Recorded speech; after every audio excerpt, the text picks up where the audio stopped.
Guys, and welcome back to my YouTube channel. So today I'm going to be doing a very nice and interesting story time with you guys, and the story time is going to be about my first surgery and hopefully my last surgery. So if you want to know what happened in my first surgery, make sure you stick to the end of this video. Make sure you stick to the end of this video. Make sure you like and subscribe. Make sure you turn on post notifications for anytime I post a new video, and let's get to it.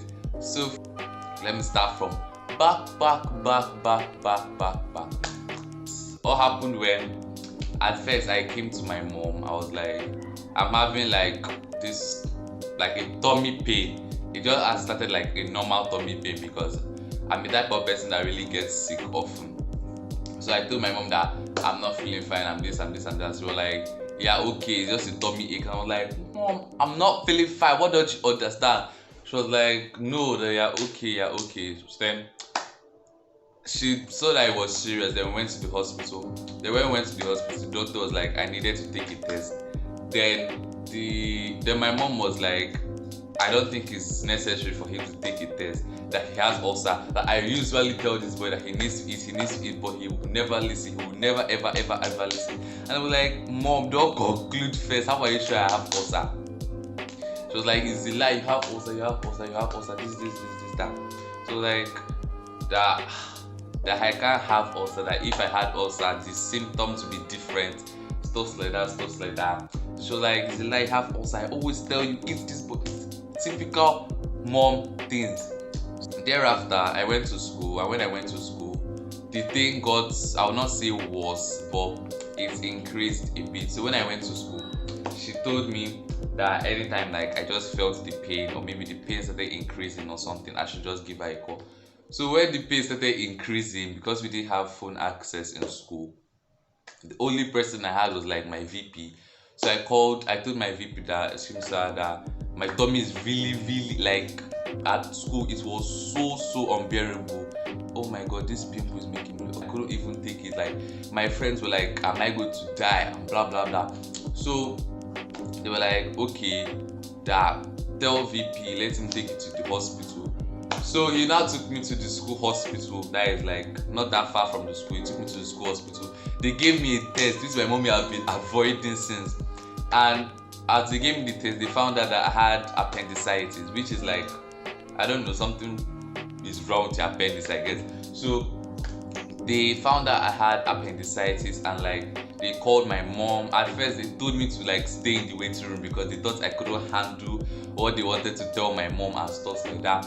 So when they called my mom and dad, they told them that at least what I overheard was that your son needs to undergo a surgery, that he has to get his appendix removed, that his appendix is like bad, that is inflated. At least that's what I had, that the appendix is inflated, that if we should get to burst, and all the, I don't even know, that was just here different differences.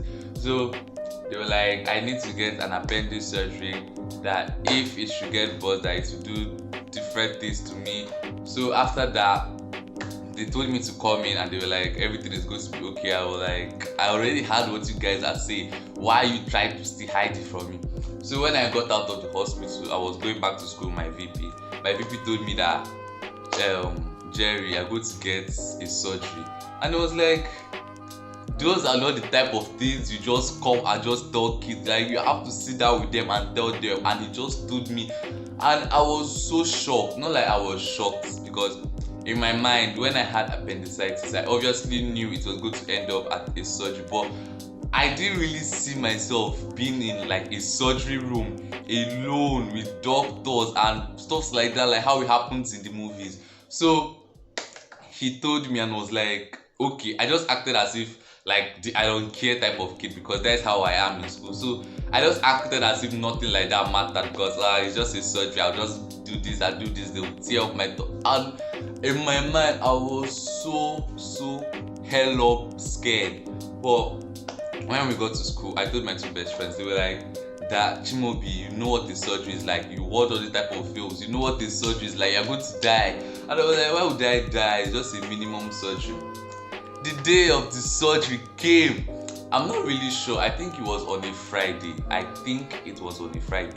because I remember the night before was a Thursday, because they told me not to eat anything the night before, because if I eat anything the night before, they would sit in my tummy. When I don't even understand what they were saying, but I think it was on Friday or so, Friday of the February. So I was in school the next thing, because everyone had already left for assembly. I was the only person in the school because I was the only person in the hostel because I'm not feeling fine. Respect.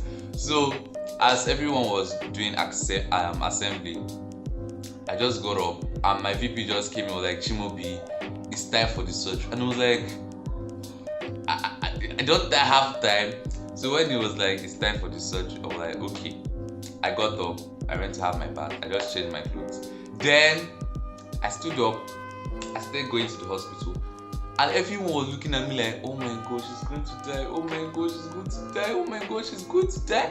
And I was just looking like a patient. Honestly, I was looking like a patient because the clothes I wore, I was just literally looking like a patient. So when we got to the hospital, I saw my mom and dad there, because they followed me to the hospital. They came to school, so all of us went to the hospital. Me, my mom, my dad, and my principal went to the hospital. So at first we got there, we were first joking together that I told my mom that, Mom, don't worry, you see me, I'll come out of this place. But the needle will be by the time when I'll come out. We're just joking and stuff like that. So next we started praying, typical parents. So we started praying.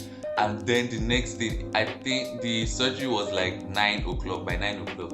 So they just came, the two doctors just came. They were like, it's time for the surgery, that he should change to his whatever, I don't know. The clothes is like a blue colored shirt or something. So they were like, he needs to change, blah blah blah blah blah.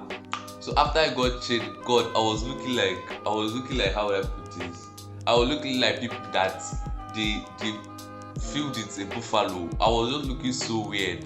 So after I wore the clothes, my parents were getting so sad, and me, I was like, oh my gosh, it's finally going to happen. They are going to remove my appendix, because at first, like, I was so scared. So after that, my dad told me like he has a surprise for me, and was like, it's surprise that I'm about to get my appendix removed. He was like, I should go and check in the car. So I went to the car. I brought out like 2 tablets. It was like, okay, that one is for you. I was like, oh my god, thanks, blah blah blah blah blah. That was like my surprise, that I should just be strong. So you understand that type of flow. So after that, I just went inside the surgery room. It was like the same room where they used to treat all the patients, because the hospital was like small. But the surgery room. So I overheard when my parents and the doctor, they were talking about like prices and stuff like that, but all went well. So I went inside the surgery room. So when I went inside the surgery room, 2 nurses came. They were like, I should remove my clothes. Okay, I removed my shirt, I removed my knicker, and they were like, I should remove everything. And I was like, hold up. At first, because I felt like, I felt, how would I would not say I felt insecure. I felt too afraid. I felt too ashamed at first. So the first thing that came to my mind was, please, can you call my mom? I know it's not the stupidest thing to say at that point in time though, but it's just the first thing that came to my mind. So after the fighting and struggles, because they couldn't allow my mom to enter the surgery room because it's like protocols and blah blah blah. So after all the struggles and after everything, they called like 3 nurses before I could remove my boxes. Because like I was like, no, why don't this man stop for? So how they got to even remove it was that the doctors gave me like this shot that as they gave me, I wasn't even able to move my body at all. I just felt so like relaxed, but I was not able to move my body at all, which felt so annoying. But at the time being, after they gave me the injections, after I was like not able to move my body, after like they clothed me with blue blah blah blah and stuff. So then the doctor was like, are you ready? And I was like, are they ready for this type of shit? So like, are you ready? And I was like, okay, I can try. Then the next thing, he brings out one I will not call it elixir, no. He brings out one container that has like this liquid. So he puts the syringe inside and just and immediately he just choked it inside me. I don't know. I just felt like I entered inside that lucid dream type of state. And immediately he just asked me to count from like 20 back to 1. And I'm telling you guys, I didn't reach up to 11. I was just counting, and as I'm counting, I'm like slowly backing up. I'm slowly backing up into my mind. Like, it just looked as if they threw me inside the Alex and in the Wonderland hole. I was getting so sleepy. I don't even know. I need to get those drugs. I don't know whether it's the drugs. I don't know. I need to get it. I need to put it in my chicha's drink. It was so at first it felt relaxing, but going on it felt disturbing, like I was about to die and stuff. So as I kept it, I just felt like literally going deep and deep and deep into sleep. It was literally just so because I just felt myself going deeper and deeper and deeper and deeper into sleep. But immediately I passed out. I was just so in my head. I just started thinking of memories. Everything just started flashing in my. You know when they say like when you die, your eyes have 3 seconds, or is it how many seconds to live? That is the type of feeling I was getting. I was just so afraid. And in my mind, in like next 15 minutes, I woke up. But I think it took like 3 hours or so before. I'm not even sure, but when I woke up, I felt so energized. I don't know why I felt energized, because a normal person, after having a surgery, I'm meant to feel weak, I'm meant to feel this, but I don't know, I just felt so energized in my body. And when I woke up, I turned, I was like, hey mom. She was like, oh my gosh, you're woken up, thank God. So when I woke up, I was like, so they are true. Like, I was like, they are true. My mom was like, yeah, they are true, thank God, yeah, okay, this is that. Wrote it out. Do you want to see? I was like, mom, no. I beg the name of God. I don't want to see what I'm doing inside my body. So immediately, I don't even know what entered me to say I want to stand up. I literally just finished doing a surgery and I just stood up. Like, immediately I just stood up. Guy, the pain that followed it up. At first, I was scared that maybe I might have removed a stitch or something, but to God be the glory, it all went well, and that is the end of this story time. I hope you enjoyed it, because I really had fun telling you guys about the story time. If you want more story times like this, or if you want a part 2, because the story continues, so if you want a part 2, make sure you comment down below and I'm gonna make a part 2. Or if you want a part 2, all you have to do is just like, share and subscribe. Thank you.